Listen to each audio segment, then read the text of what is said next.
गोसलपुर गांव में रवि और मंजू नाम के एक पति पत्नी रहते थे। उनकी एक बेटी और एक बेटा था। वह बहुत गरीब थे। रवि रिक्शा चलाता था और मंजू दूसरे के घरों में काम करती थी। दोनों बच्चे सरकारी स्कूल में पढ़ते थे। गर्मियों का मौसम आया है तो उनके परेशानी और भी बढ़ जाते थे।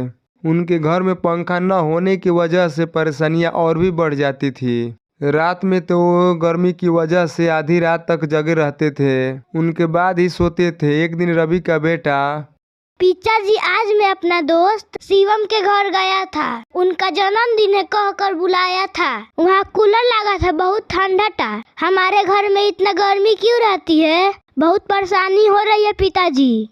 वहाँ कूलर लगा रहता है भैया, इसलिए इतना ठंडा रहता है। हम गरीबों को इतना पैसा कहाँ मिलेगा कूलर खरीदने के लिए, बताओ। पिताजी, कम से कम एक पंखा तो लगा दो। पिताजी, बहुत गर्मी हो रही है। उनकी बातें सुनकर रवि और मंजू बहुत दुखी हुए।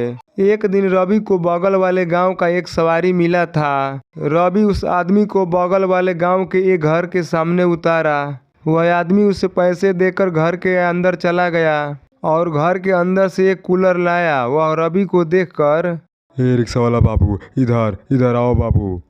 तब रवि रिक्शा के साथ उधर गया। वह कूलर को रिक्शा में रखकर, जल्दी इधर से चले जाओ, जल्दी जल्दी, हाँ जल्दी चले जाओ।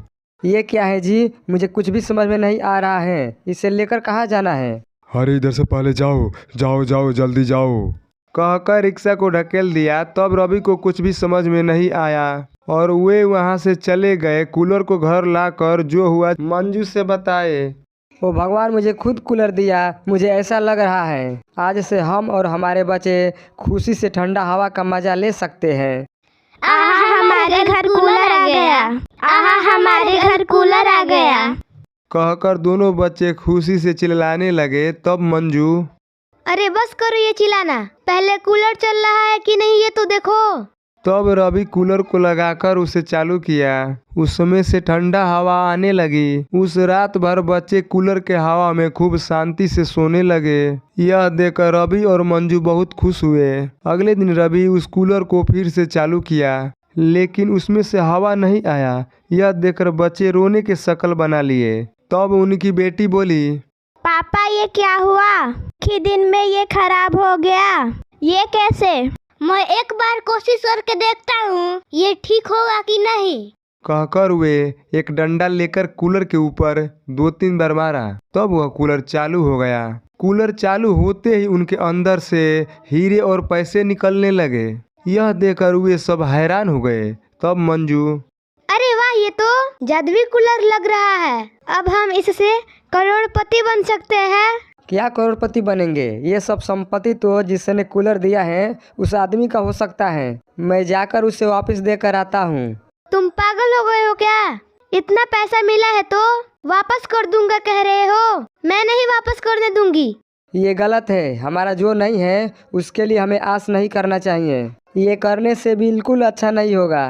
बाद में वह कूलर रिक्शा में रखकर वापस गया। रवि उस घर के सामने गया तो देखा कि घर के सामने कुछ घोड़े दिखाई दिए। रवि कूलर को लेकर उसके घर के अंदर चला गया। अंदर देखा कि पहले कूलर दिया हुआ आदमी और उनके पत्नी एक कुर्सी में बंधे हुए थे और डाकू चोर लोग उनके सामने खड़े थे। तब डाकू का सरदार, अरे सच सच बोलो, तुम हीरे और पैसे कहाँ छुपाए हो? तुम्हारे पास बहुत संपत्ति है कहकर हमें समाचार मिला था। पूरा घर छान मारा, फिर भी हीरे और पैसे नहीं मिले। कहाँ छुपाए हो? बोलो या गोली मार दूं। श्रीमान, मैं व्यापार में आकर अपना सारा संपत्ति गंवा दिया हूँ। मेरा बात मानिए, ये सच है। भगवान को ऊपर प्रणाम करके कह रहा हूँ, हमें छोड़ दीजिए। कहकर भीख मांगने लगा। इतने में एक चोर रवि को देखकर, अरे कौन हो तुम? इधर कैसे आए? भैया भैया, जल्दबाजी में गोली मत चलाइए भैया। परसों ये साहब ने कूलर ले जाने के लिए दिए थे। मैंने पूछा कि क्यों ये दे रहे हो, लेकिन इन्होंने कुछ भी नहीं बताया और कूलर देकर भेज दिया। ओहो, तो हम आ रहे हैं, पहले से ही तुम्हें पता था। तो पैसे और हीरे तुम इस कूलर में छुपाया था? अरे उस कूलर का पूरा जांच करो। तब डाकू कूलर के अंदर ढूंढने लगे, लेकिन उनके अंदर से कुछ भी नहीं मिला। तब रवि, मालिक, आप जो सोच रहे हैं इसके अंदर कुछ भी नहीं है और यह कूलर एक ही दिन में खराब हो गया है, इसलिए मैं इसे वापस देने आया हूँ। तो आदमी जो कह रहा था ये सच है। इसने व्यापार में आकर सारा संपत्ति गंवा दिया है। अरे सब लोग चलो यहाँ से। तब डाकू लोग वहां से चले गए। बाद में रवि उस आदमी और औरत का रस्सी खोलकर रवि बोला, मालिक, मैंने जानबूझकर उनसे झूठ बोला।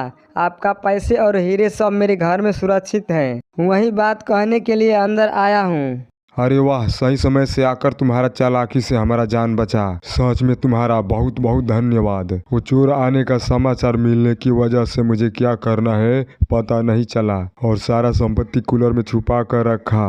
वे कूलर ले जाते ही वे चोर लोग हमारे घर में आ गए थे। बाबू, ये पैसे और हीरे सब तुम्हें लेने का मन नहीं था? तुम क्यों वापस आए हो? तुम कौन हो? तब रवि अपने बारे में सब कुछ कहकर, माँ जी, हमारा जो नहीं है उस संपत्ति को हमें लेना नहीं चाहिए। मेरे बच्चों को कूलर मिलेंगे ये सोचा था, लेकिन हीरे पैसे मिलेंगे ये नहीं सोचा था।